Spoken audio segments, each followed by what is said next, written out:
Page 176 topic है working capital turnover ratio. तो जैसे कि हमने सीखा था सारी टर्नओवर रेशियोज में फॉर्मूला होता है टर्नओवर अपॉन टर्नओवर से जो पहले लिखा हो। सारी टर्नओवर रेशियो का फॉर्मूला क्या होता है, टर्नओवर होगा और जो टर्नओवर से पहले लिखा वो डिनोमिनेटर। तो वर्किंग कैपिटल टर्नओवर रेशियो का फॉर्मूला क्या हो गया, टर्नओवर अपॉन में वर्किंग कैपिटल। अब जैसे कि हर एक रेशियो में जितनी भी टर्नओवर रेशियो आई उसमें हमने थोड़ा थोड़ा रिफाइन करा। जैसे स्टॉक टर्नओवर रेशियो में स्टॉक एवरेज कर दिया क्योंकि दो होते हैं, सेल कॉस्ट पर नहीं होती, सेल प्राइस पर होती है, स्टॉक कॉस्ट पे होता है, सेल पर नहीं होती, इसे कॉस्ट में कन्वर्ट करा सेल को। इस बार ऐसी कोई नीड नहीं है समझे। वर्किंग कैपिटल का फॉर्मूला क्या होता है, CA minus CL, current asset minus current liability के फॉर्मूला होता है जी वर्किंग कैपिटल। तो एक आइटम बैलेंस शीट की एसेट लायबिलिटी और एक आइटम P&L की इन सेल्स है, तो हम कुछ नहीं कह सकते कि ये सब कॉस्ट पे है, ये सेलिंग प्राइस पर है, ये कंफर्टेबली कंपेरेबल है, ठीक है। इसलिए हमें कोई चेंजेस की जरूरत नहीं है, सब डायरेक्ट मतलब यही final formula. Question number 1, compute working capital turnover ratio. पहले आइटम लिखिए कैश सेल्स 1,30,000, क्रेडिट सेल्स 3,80,000 और सेल्स रेशियो 10,000। तो कैश सेल ये टर्नओवर का पार्ट है, क्रेडिट सेल ये भी टर्नओवर का पार्ट है और सेल्स रिटर्न से सेल्स कम हो जाती है, नेट सेल्स निकालने के लिए उसको माइनस करना होता है। उसके बाद डिनोमिनेटर के लिए हमें चाहिए वर्किंग कैपिटल। वर्किंग कैपिटल के लिए हमें दो चीजें सही हैं, करंट एसेट और करंट लायबिलिटी। अगर लिखा है liquid assets 1,40,000, current liabilities 1,05,000, inventories 90,000। तो करंट एसेट के लिए क्या चाहिए सर बताइए। लिक्विड एसेट में इन्वेंटरीज हम ऐड करते हैं तो ये बन गया करंट एसेट, और अगर माइनस करते हैं करंट लायबिलिटी तो ये बन जाएगा वर्किंग कैपिटल।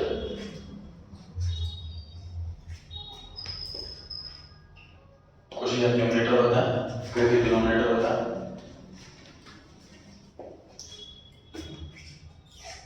डिनोमिनेटर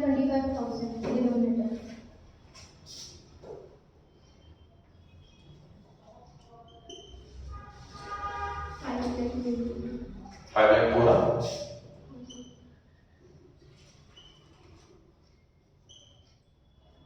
जितने भी टर्नओवर रेशियोज है उसका आंसर टाइम्स में आना है, इसका भी आंसर टाइम्स में आना है। तो बेसिकली सेल ऊपर वर्किंग कैपिटल नीचे, तो कम से कम वर्किंग कैपिटल लगा के ज्यादा से ज्यादा सेल करके दिखा दे कि हमारी एफिशिएंसी रेशियो हाई हो जाता है।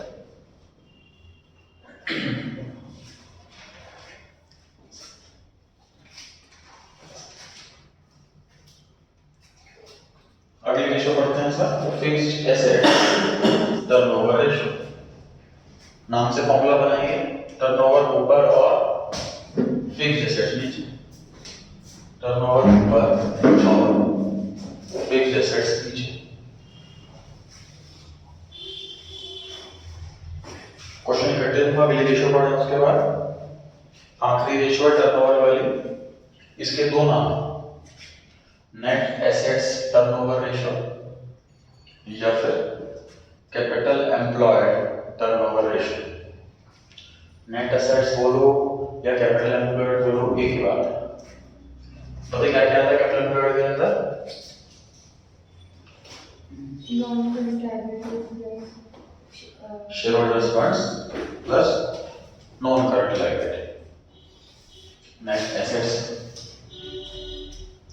भी बुलाते हैं इसको, कैपिटल एम्प्लॉयड को ध्यान रहे सिनोनिम्स हैं ये,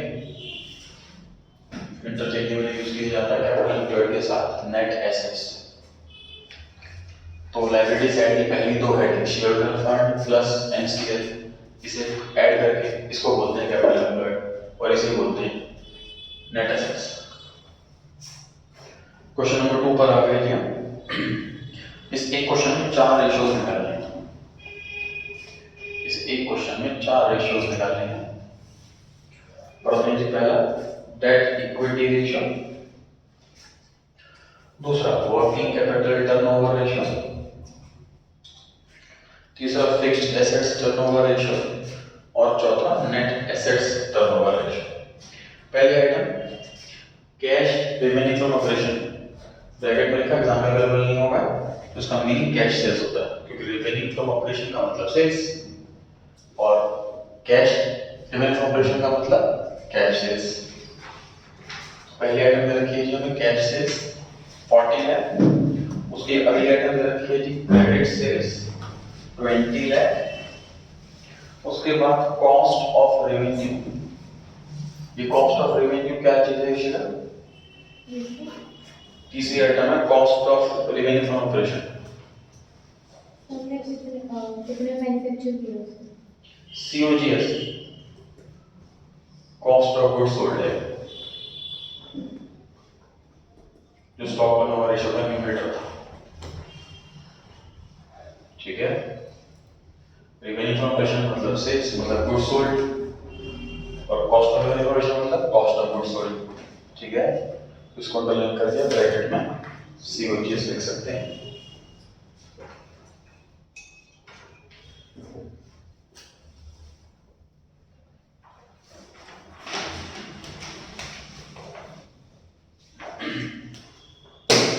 उसके बाद next current liabilities, paid up share capital, debentures 9% loan from bank, debenture redemption reserve, closing stock, other current assets.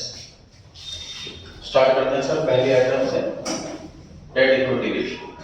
Aditya बताइए न्यूमरेटर में फॉर्मूला बताइए पहले इसका। करेक्ट है, डेट इक्विटी रेशियो का फॉर्मूला हो गया डेट अपॉन इक्विटी।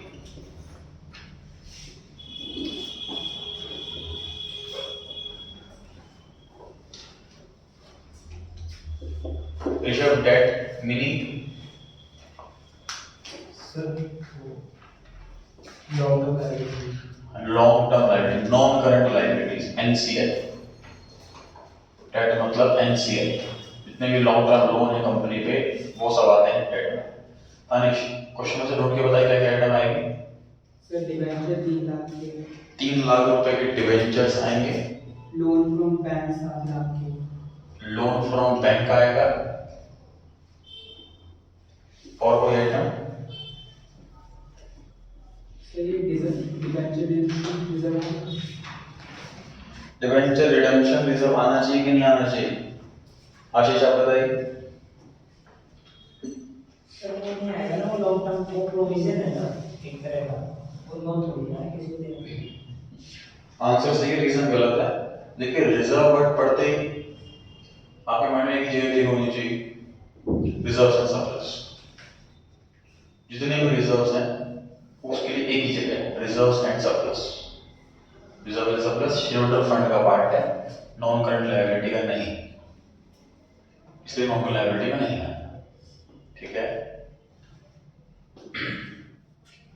कृष्णा नीचे लिखा हुआ फॉर्मूले में इक्विटी, इक्विटी मतलब इस फॉर्मूले में इक्विटी का मतलब इस फॉर्मूले में मतलब इक्विटी का मतलब है sir share holders funds.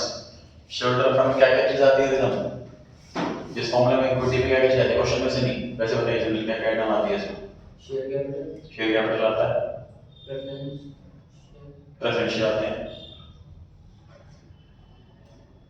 Reserve surplus. Reserve बिल्कुल सही है जी। शेयर कैपिटल आएगा, equity, share preference share, reserve and surplus, ये सब कुछ आता है। नहीं मैं क्वेश्चन से ढूंढ के बताओ कि मैं क्या क्या आइटम लिखूं इक्विटी की जगह।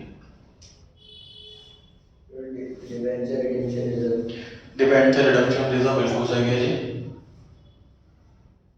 और paid up share capital, paid up share capital बिल्कुल सही है जी।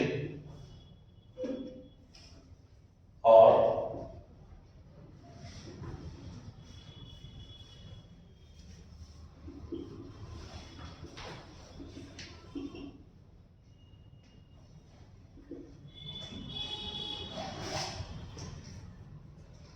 बस दो ही आइटम है, पेड अप शेयर कैपिटल और डिबेंचर रिडेम्पशन रिजर्व।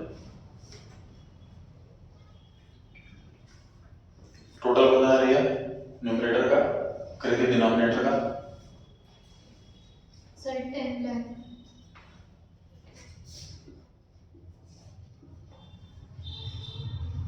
20 लाख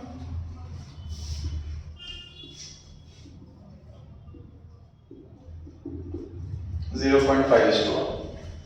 तो डेट इक्विटी रेशियो में सर डेट अपॉन इक्विटी आता है। डेट का मतलब नॉन करंट लायबिलिटी, जितने भी लॉन्ग टर्म लोन हैं, डिवेंचर्स हैं, वो ऊपर आएंगे। नीचे इक्विटी, इक्विटी का मतलब share holders funds, equity share, preference share, reserve, surplus, ये सब।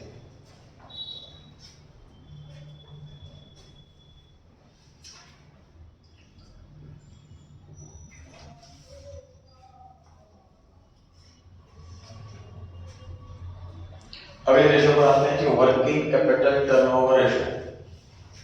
खुशी फॉर्मूला बताएं इसका। सर टर्नओवर फॉर्मूला अभी करता हूँ। टर्नओवर अपॉन में वर्किंग कैपिटल। रशिका टर्नओवर की जगह क्या लिखें? क्रेडिट सेल और कैश सेल। क्रेडिट सेल्स और कैश सेल्स।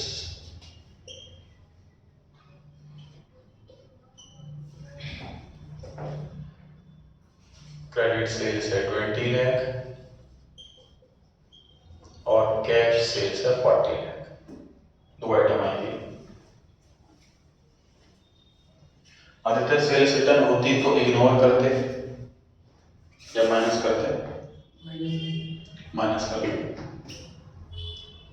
कोई क्वेश्चन में सीधा रिमेनिंग फ्रॉम ऑपरेशन में लिखा हुआ, specially cash remaining from operation लिखा हुआ, सिर्फ कैश से लिखा हुआ, इसलिए उसे नेट प्रेजेंट नहीं कर सकते। सिर्फ रेवेन्यू लिखा होता तो नेट प्रेजेंट कर लेते।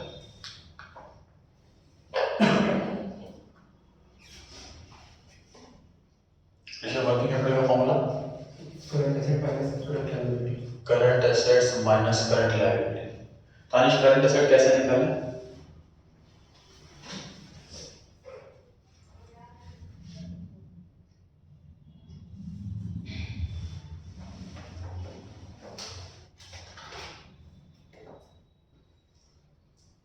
अदर करंट एसेट में अदर करंट एसेट और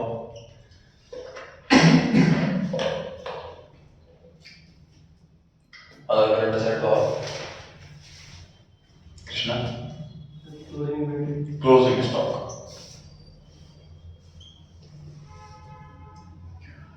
अदर वर्ड, जिस अदर से पहले क्या लिखा है उसको रिप्रेजेंट कर रहा है वर्ड अदर। स्टॉक में हमारे पास 1 लाख रुपए का और करंट एसेट है 8 लाख की, तो अदर वर्ड इन्वेंटरी की वजह रेफरेंस में दोबारा 1 लाख का स्टॉक है, बाकी की अदर करंट एसेट है, तो दोनों को ऐड करके टोटल करंट एसेट आ जाएगा। करंट लायबिलिटी क्वेश्चन में दे रखी है।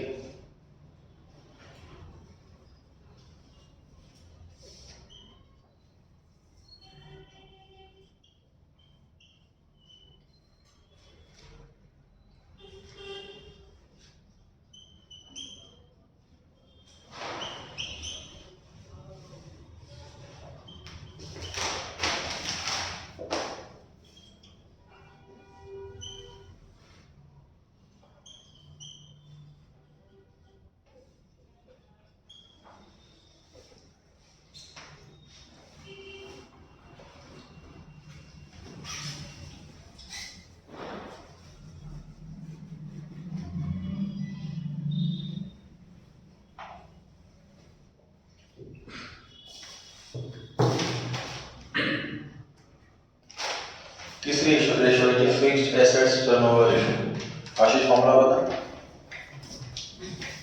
Revenue from operation upon the fixed asset. ठीक।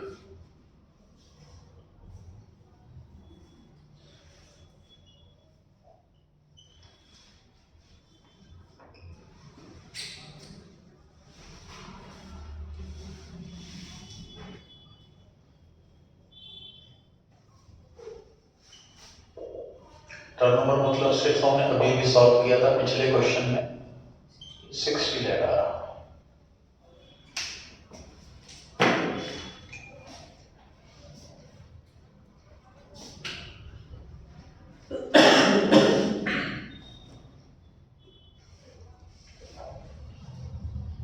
रिदम फिक्स्ड एसेट्स क्वेश्चन में नहीं दे रखे, कैसे निकालें?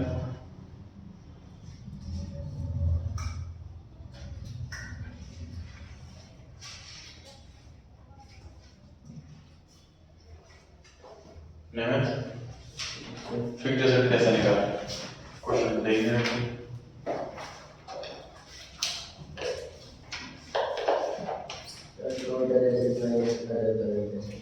ठीक।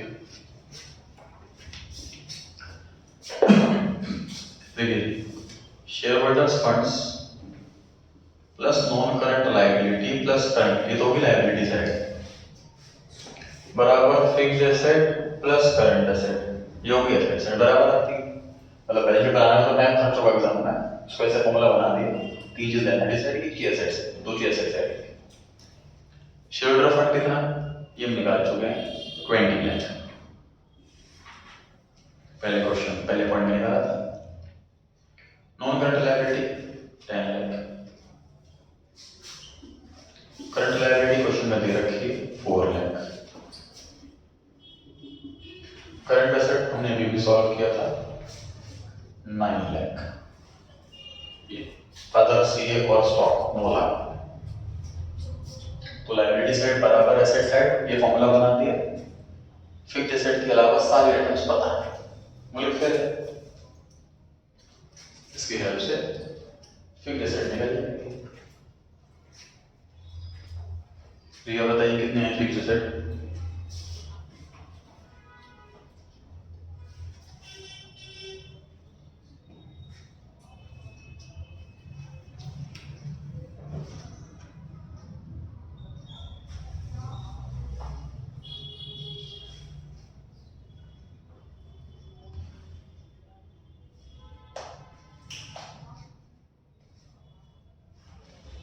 सर 25 लाख।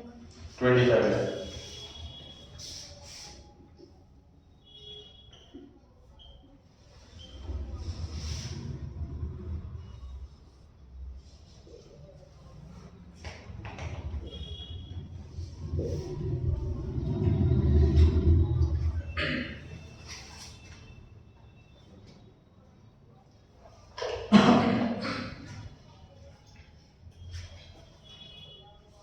इस क्वेश्चन का तीसरा आंसर आया है। क्वेश्चन के चौथे पार्ट में आते हैं। इसमें मांगा है कि net fixed assets turnover ratio.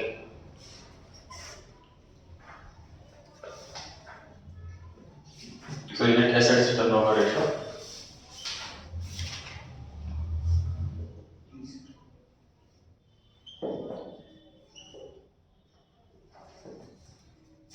फिर फॉर्मूला बता। Revenue from operation divided by net assets. Revenue from operation divided by turnover divided by net assets cycle.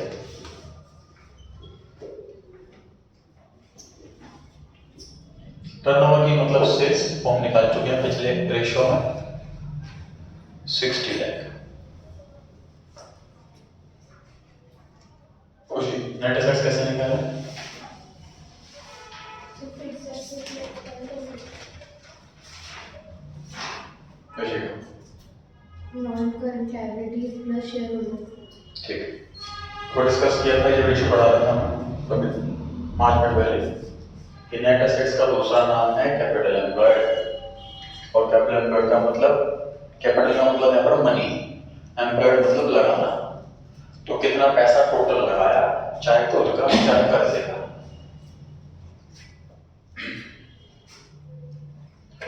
चाहे खुद का पैसा हो चाहे कर्जे का पैसा, इसलिए share holder fund plus NCL ऐसे आता है। तो शेयर होल्डर फंड हमने भी सॉल्व किया था, 20 लाख आया था। नॉन करंट लायबिलिटी भी हमने भी सॉल्व किया था, 10 लाख आया था।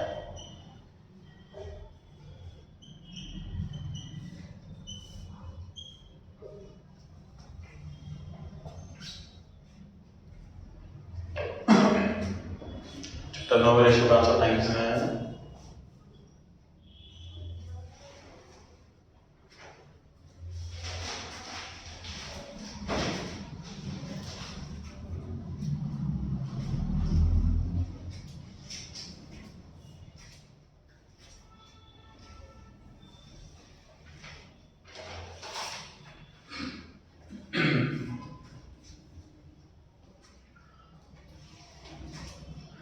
थर्ड क्वेश्चन पर आ गए। इसमें भी 4 रेशियोज निकालने हैं। पहले करंट रेशियो, दूसरा वर्किंग कैपिटल टर्नओवर रेशियो, तीसरा फिक्स्ड एसेट्स टर्नओवर रेशियो और चौथा capital employed turnover ratio.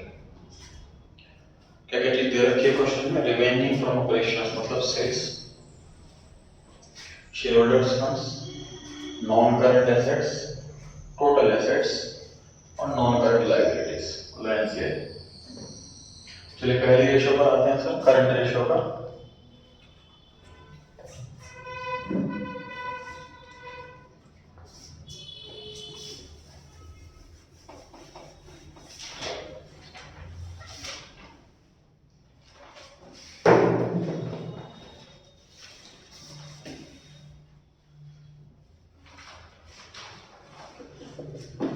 Formula है जी करंट एसेट्स अपॉन में करंट लायबिलिटीज।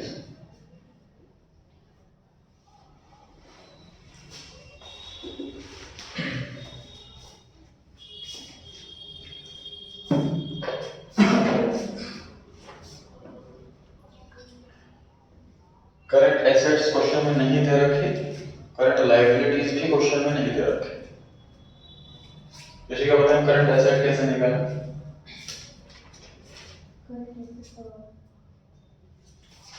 टोटल एसेट में से non current asset minus. Total assets में से नॉन करंट एसेट अगर हम माइनस कर दें तो टोटल एसेट बराबर non current asset plus current asset, ये तो होता है। टोटल एसेट क्वेश्चन में दे रखा है 1 लाख, नॉन करंट एसेट दे रखा है 50,000। इसकी हेल्प से करंट एसेट आ गई 50,000।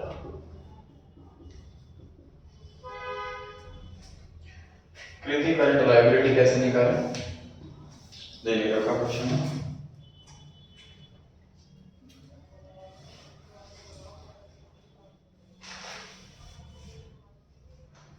नॉन करंट लायबिलिटी प्लस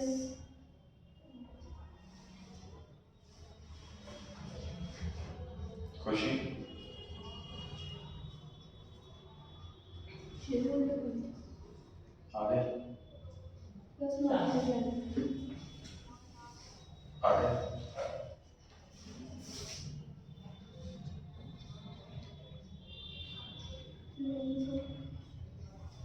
हालत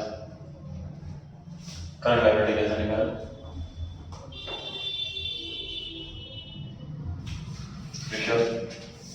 टोटल एसेट में से शेयर होल्डर्स फंड और revenue from operation share holder fund और नॉन करंट लायबिलिटी।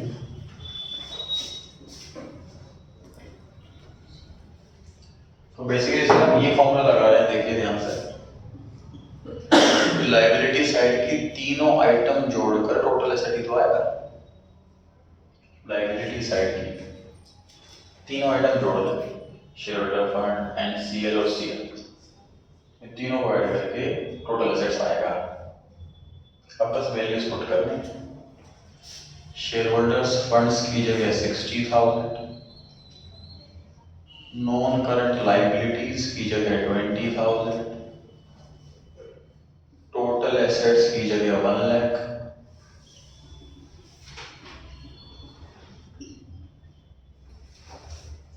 तो इसको सॉल्व करके करंट एसेट की वैल्यू आ जाएगी 20,000।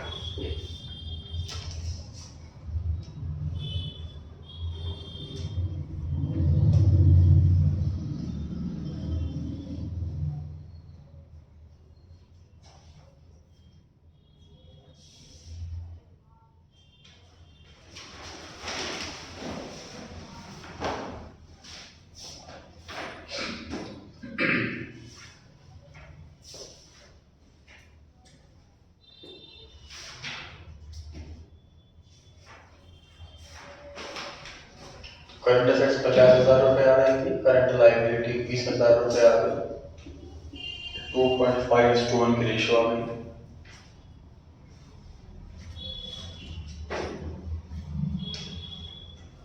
मैथ स्ट्रॉन्ग है तो इजीली क्वेश्चंस कर पाओगे, मैथ वीक है थोड़ी एक्स्ट्रा मेहनत करोगे तो भी हो जाएंगे क्वेश्चन। दूसरी रेशियो पर आ जाएंगे, working capital turnover ratio.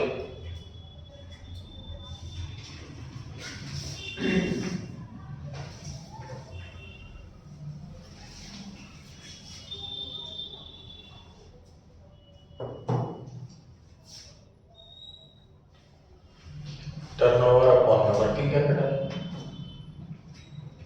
Working capital का फॉर्मूला सी माइनस सी है। तो जो क्वेश्चन में फर्स्ट पार्ट अगर सॉल्व नहीं कर पाते हैं तो सेकंड वाले रेशियो भी नहीं कर पाते। ना सी पता होता ना सी पता होता तो कैसे कर पाते। टर्नओवर की जगह सेल्स क्वेश्चन में गिवन है 1,50,000,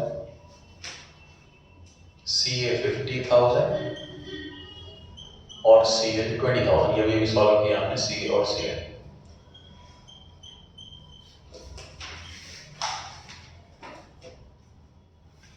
फाइव टाइम्स सारी टर्नओवर रेशियोज का आंसर टाइम्स में देना है।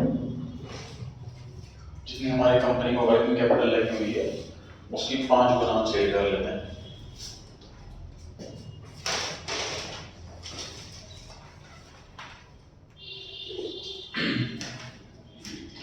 थर्ड रेशियो है sir fixed assets turnover ratio.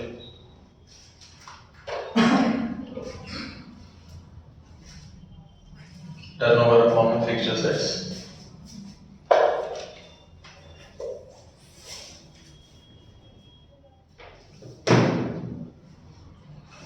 Turnover का मतलब सेल्स। सेल्स क्वेश्चन में गिवन है 1,50,000। तानिश फिक्स्ड एसेट्स की जगह कितना लिखना है? 50,000। जो नॉन करंट एसेट्स हैं 50,000।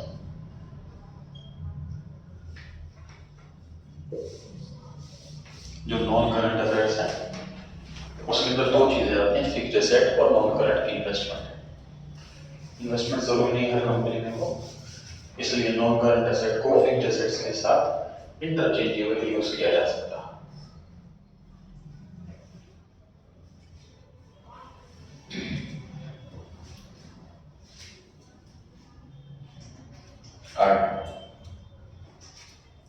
Fourth ratio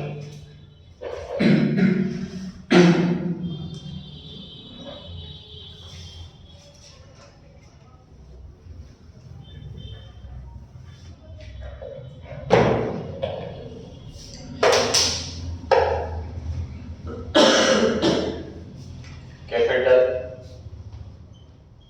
employed turnover ratio.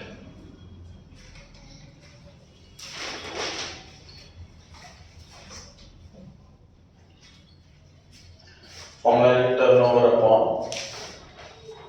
Capital employed.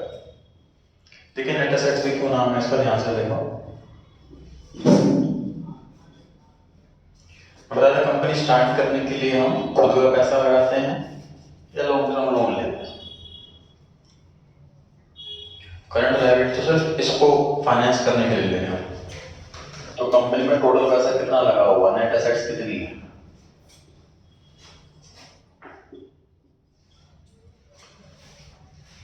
इतना पैसा लगा हुआ है हमारा, इतना पैसा लगा हुआ है हमारा, माइनस इतना नहीं लगा हुआ। टोटल कितना पैसा लगा हुआ है? टोटल पैसा कंपनी में इतना लगा हुआ है, चेक होगा चेक कर देगा। इसको निकालें तो ये रूट हो गया NCA plus CA minus CL, तरीका तो ये हो गया। या फिर दोनों तरीकों से सेम आना, नेट एसेट्स निकालना या कैपिटल एम्प्लॉयड निकालना, वो सीख है। इसको बोलते हैं एसेट अप्रोच, इसको लायबिलिटी अप्रोच। थ्योरेटिकल टर्म्स बना रखे, जरूरी नहीं कि थ्योरेटिकल टर्म हमें याद हो, नाम याद हो इसका कि सर मुझे निकालना है कंपनी में टोटल पैसा कितना लगा हुआ, चेक होगा चेक कर सकते। तो ये निकालने के दो तरीके, SH प्लस NCL या फिर NCA plus CA minus CL। Note कर सकते हैं इसको आप। चलिए टर्नओवर की जगह सेल्स की जगह 1,50,000 और कैपिटल एम्प्लॉयड की जगह शेयर होल्डर फंड और non current liability. Share holders fund है 60,000, नॉन करंट लाइबिलिटी है 20,000।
पढ़े छे फोर्थ क्वेश्चन में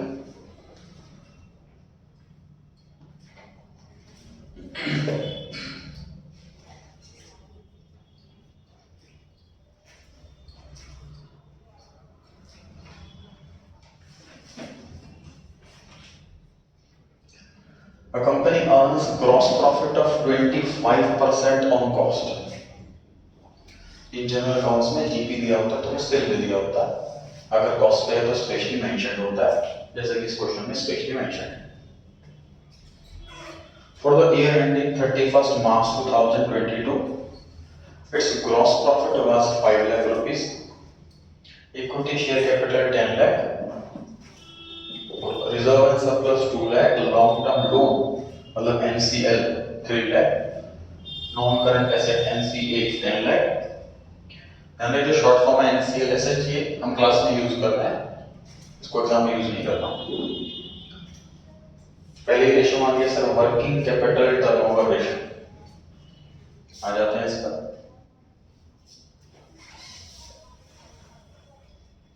तो फॉर्मूला होता है सर टर्नओवर अपॉन में वर्किंग कैपिटल। वर्किंग कैपिटल का मतलब सी माइनस सी है।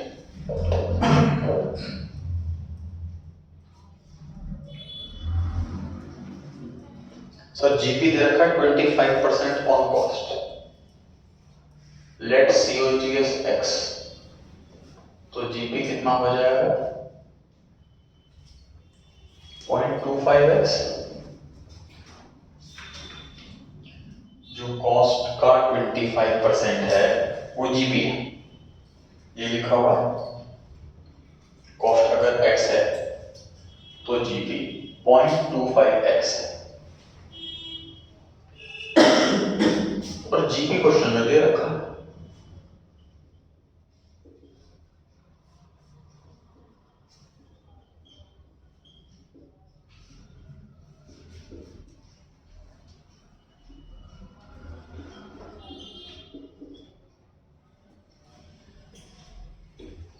जीपी दे रखा है 5 लाख रुपए और जीपी कॉस्ट का 25% है, उसकी वजह से कॉस्ट आ गई 20 लाख। हमने कैलकुलेट सही करा है कि नहीं करा चेक कर लेते हैं। कॉस्ट 20 लाख है, कॉस्ट का 25% जीपी है, 20 लाख का 25% निकालो, 5 लाख आ रहा तो ठीक करा।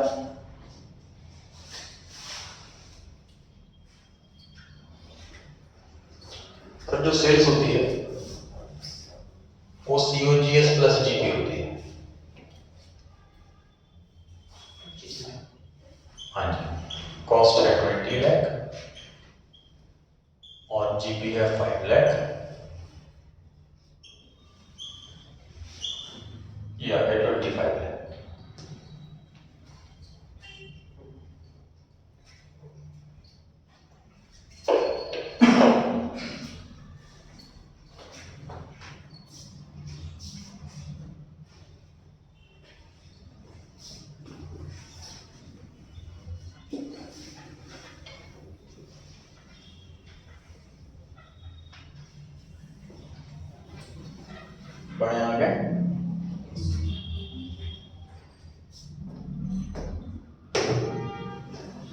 क्वेश्चन में फर्स्ट पॉइंट में मांगा working capital ratio. Working capital का मतलब सी माइनस सी एल, मतलब हमें सी ए भी चाहिए और सी एल भी चाहिए। Share holders funds plus NCL plus CL बराबर non current asset plus current asset. ये लास्ट क्वेश्चन में भी किया था मैंने। लायबिलिटी साइड की 3 आइटम लिख दी, एसेट साइड की 2 आइटम लिख दी, दोनों इक्वल। ठीक, अब एक चैलेंजिंग पॉइंट देखिए कि सर सीएल और सीएल दोनों मिसिंग है। शेयर होल्डर्स फंड्स दिया हुआ है, नॉन करंट लायबिलिटी दिया हुआ है, नॉन करंट एसेट दिया हुआ है, सीए भी मिसिंग है और सीएल भी मिसिंग है। सर हमें क्वेश्चन में वर्किंग कैपिटल चाहिए तो हमें सीए और सीएल दोनों चाहिए, लेकिन दोनों ही मिसिंग है। क्वेश्चन और कोई तरीका भी नहीं है सीए सीएल अलग से निकालने का। छोटी सी ट्रिक कैसे होगी, ध्यान से देखिए। सीएल को उधर ले जाइए,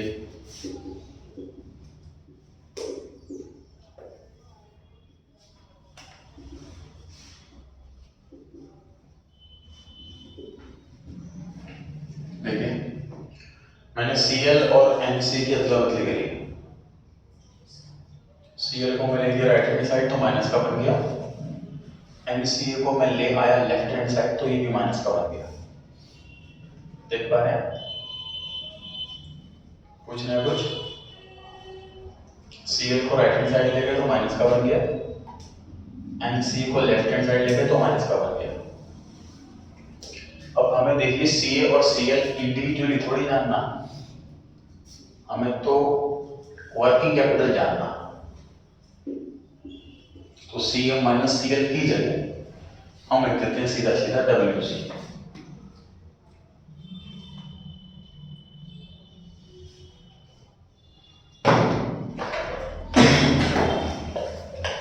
इसकी हेल्प से मतलब इस क्वेश्चन में कई बच्चे क्या होंगे क्वेश्चन एग्जाम में कर रहे हैं ना सीए निकल पा रहा ना सीएल निकल पा रहा, छोड़ आएंगे। क्वेश्चन गलत है पूरे मार्क्स में लेके सोच करके बैठ जाए। तो हमें सीए और सीएल तक इंडिविजुअली जानना नहीं, हमें तो अल्टीमेटली सीए माइनस सीएल की वैल्यू लेना है।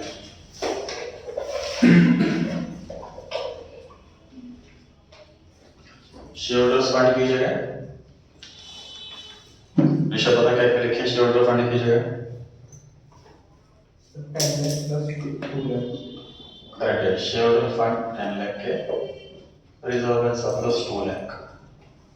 नॉन करंट लायबिलिटी की जगह लोन 3 लाख रुपए का, नॉन करंट एसेट दे रखा है 10 लाख। खुशी कितना है सॉल्व करके बताएं।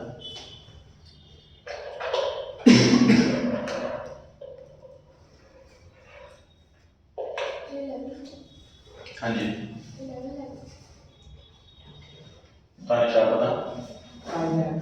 हाँ जी 5 lakh. 5 लाख।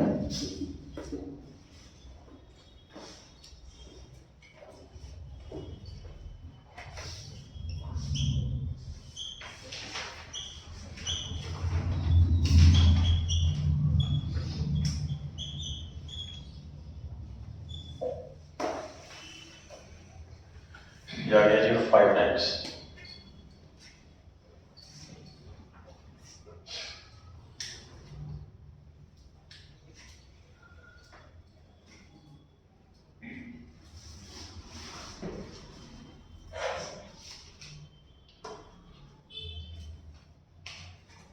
बड़े चलिए रेशियो पे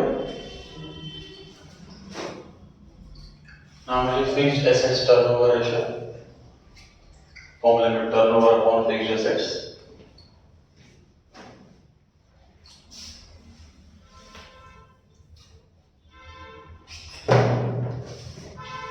टर्नओवर हमने अभी भी कैलकुलेट करी थी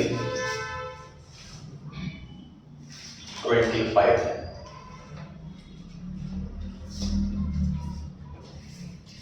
अपॉन में फिक्स्ड एसेट्स, फिक्स्ड एसेट्स का मतलब non current assets.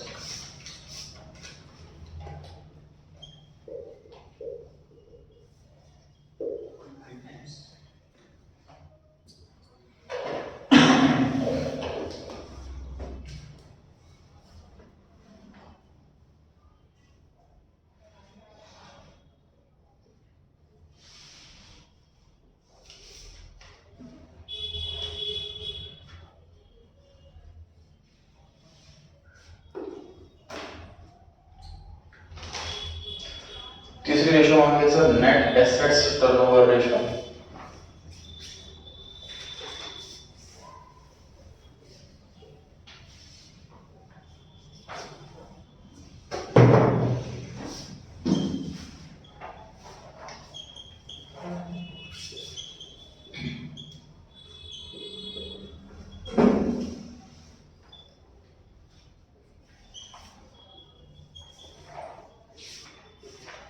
Net assets का मतलब कैपिटल एम्प्लॉयड, कैपिटल एम्प्लॉयड का मतलब share holders funds plus non current liability. So इस सभी में सॉल्व की थी हमने पहले वाले पार्ट में 25 लाख।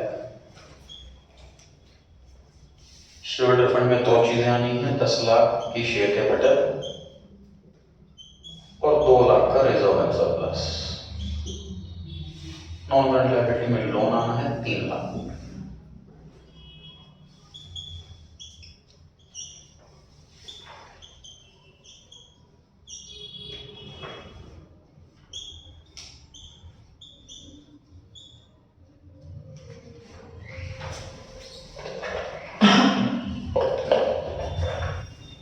One point 67 times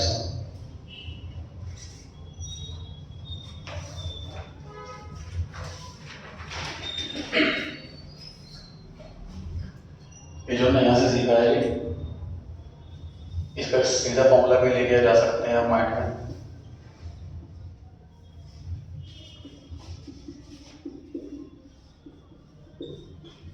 ये पहले लिखा हमने बेसिक फॉर्मूला, डायरेक्टली साइड की 3 आइटम, एसेट साइड की 2 आइटम, सील को उधर ले जाते हैं।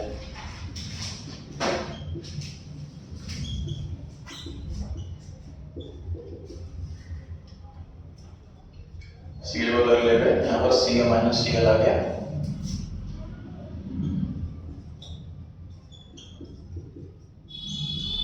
इसकी जगह लिख दिया वर्किंग कैपिटल। तो इस तरीके से भी आप डायरेक्ट लेके जा सकते हैं, लेकिन जनरली सीधा याद नहीं रहता क्योंकि मेमोराइज करने वाला काम नहीं हो पाता, ज्यादा याद करने वाला। तो अंडरस्टैंडिंग हमें ये पता है कि 3 आइटम लायबिलिटी की, 2 आइटम एसेट की, इसको हम घुमा फिरा करके और कैपिटल सीधा निकाल सकते हैं। क्वेश्चन कोड के नीचे मैंने ये डायरेक्ट वाला फॉर्मूला भी लिख के दिया हुआ।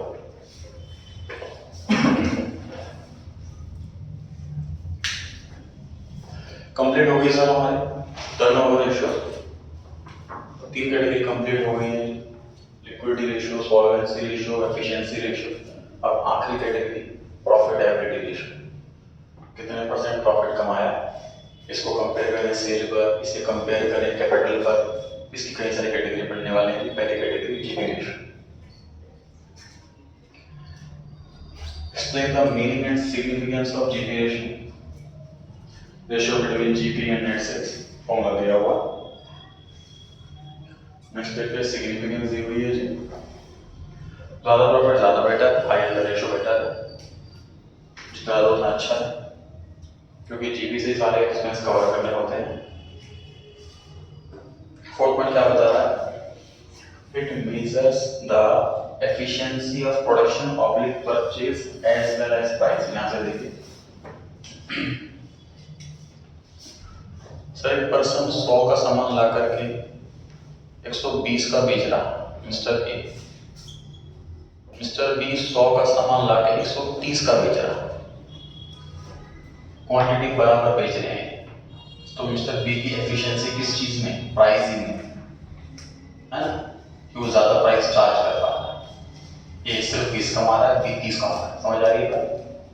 एग्जांपल, ए 100 का सामान ला के 120 में बेच रहा है, बी वही सामान 95 में ला के 120 का बेच रहा है, ग्रॉस प्रॉफिट अभी भी ज्यादा ही आ रहा है इससे। तो इसमें प्राइसिंग बढ़िया नहीं है, इसकी परचेजिंग बढ़िया। मतलब बी में ये टैलेंट नहीं है कि वो महंगा बेच पा रहा, बी में ये टैलेंट है कि वो वही चीज सस्ता खरीद पा रहा। प्रैक्टिकल लाइफ में सर सेलिंग प्राइस बढ़ा करके बिजनेस नहीं कर सकते। रियल टैलेंट जो होता है वो lower cost per better quality purchase करना होता है। कोई जैसे प्रॉपर्टी डीलर भी, वो महंगी महंगी प्रॉपर्टी बेच कर नहीं कमा रहा, वो वेट कर रहा होता है कि कहीं प्रॉपर्टी सस्ती मिल रही है। मतलब कमीशन वाले से अलग बात कर रहा हूँ मैं, जो प्रॉपर्टी के बाद कमीशन लेते हैं उसके अलावा बात कर रहा हूँ। जो प्रॉपर्टी खरीद के बेचते हैं वो वाला काम कर रहे हैं, उनके लिए कह रहा, वो ये नहीं कि महंगी प्रॉपर्टी बेच के कमा रहे हैं। प्रॉपर्टी में जो मार्केट रेट चल रहा है उसी में बेचते हैं, वो बस वॉच करते होते हैं, किसी को पैसों की नीड है, कोई प्रॉपर्टी बेच रहा है और अर्जेंट बेच रहा है। जैसे क्या होता है, प्रॉपर्टी लेनी, नॉर्मली क्या होता है, प्रॉपर्टी बेच के कोई घर में तो रखता नहीं है पैसा, तो उसे खरीदता। अब घर बेचने के बाद तुरंत चाहिए नया घर, तो हम दोनों काम इकट्ठे, जो बंदा जो पर्सन होता है वो दोनों काम इकट्ठे करता है। वो प्रॉपर्टी को बोलता है मुझे घर बेचना भी है और बोलता है खरीदना भी, तो वो देख रहा भी होता है नया, और पुराना बेचने के लिए कस्टमर भी लगा रखे होते हैं। और दोनों की टाइमिंग मैच करनी चाहिए। पहले बेचने वाला आ गया खा रहेंगे, फिर पहले खरीदने वाले मिल गए तो पैसा कहाँ से लाएंगे। तो कई बार क्या होता है कि बहुत अच्छा घर उसको मिल रहा है परचेज करने के, तो उसको अर्जेंसी होती है, वो पुराना बेचो फटाफट, तभी तो यहाँ से पैसा आएगा और मैं नए घर की बैठ कर तो सस्ते में निकालने की कोशिश करता हूँ। तो ऐसे अपॉर्चुनिटी का वेट करना होता है कि कोई आइटम हम सस्ते में खरीद लें, तो हम अर्न कर लेंगे। तो मिस्टर बी ने यहाँ पर प्राइसिंग अच्छी रखी है, मतलब सॉरी परचेजिंग अच्छी करी। पॉइंट नंबर 4 दोबारा पढ़ो। एफिशिएंसी दिखाता है दो चीजों में, एक परचेजिंग में, दूसरा प्राइसिंग में। क्वेश्चन नंबर 2, ग्रॉस प्रॉफिट दिया हुआ है, टोटल सेल दे रखी है, सेल्स रिटर्न दे रखी है, जीपी रेशियो निकालनी है। तो जीपी रेशियो बराबर जीपी अपॉन में नेट सेल्स इनटू 100। तो जो प्रॉफिट है वो इन जनरली परसेंटेज में ज्यादा अच्छे से क्लिक करता है, 20% प्रॉफिट, 30% प्रॉफिट। इसलिए इस टॉपिक में जितने भी आंसर्स आएंगे वो परसेंटेज में आएंगे। इस टॉपिक में जितने भी आंसर आएंगे वो परसेंटेज में आएंगे। ग्रॉस प्रॉफिट 1 लाख रुपए, नेट सेल्स कैसे निकालेंगे सर? टोटल सेल्स में से हम सेल्स रिटर्न माइनस कर देंगे तो नेट सेल्स आ जाएगा।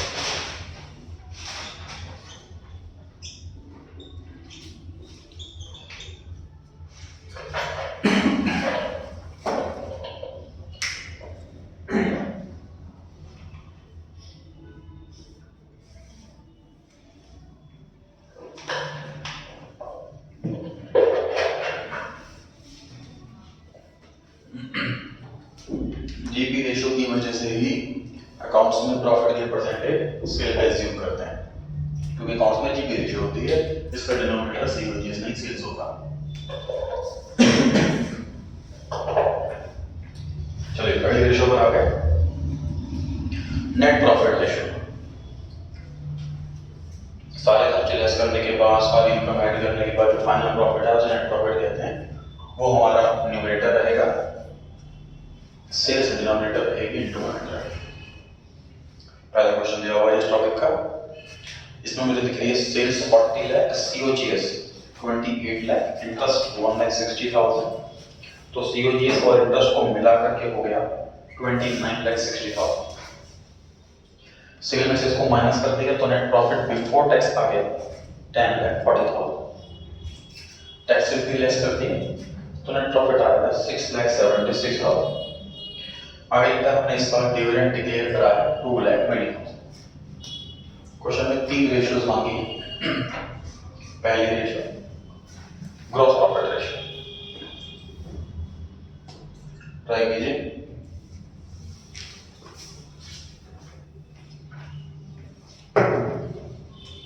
सर ग्रॉस प्रॉफिट चाहिए, ग्रॉस प्रॉफिट कैसे निकलता है?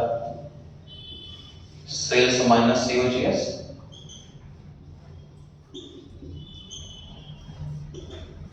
सेल में से अगर हम सीओजीएस माइनस कर देंगे तो जीपी तो बचेगा।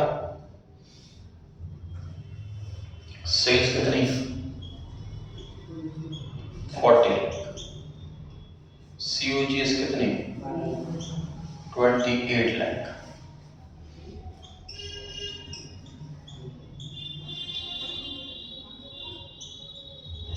तो सेल में से सीओजीएस माइनस करके 12 लाख रुपीस जीपी आया।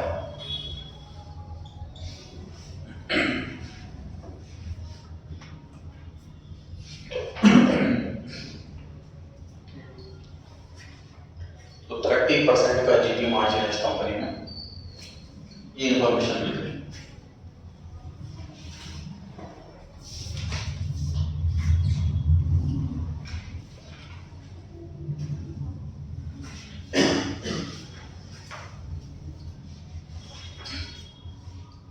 नेक्स्ट नेट प्रॉफिट रेशियो मांगिए।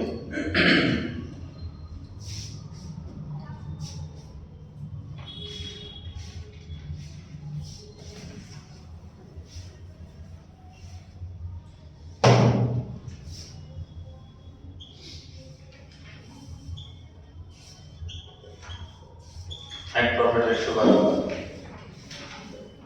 Net profit upon sales into 100। Net profit upon sales into 100। Net profit कितना बताइए? 6,76,000।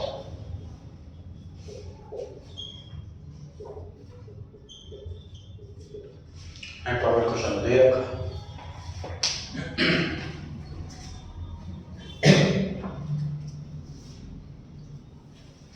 तीसरी रेशियो की इंटरेस्ट कवरेज रेशियो चेक कराना है। आप पीछे से हेल्प ले सकते हैं, क्या फॉर्मूला था, कैसे सॉल्व करना था।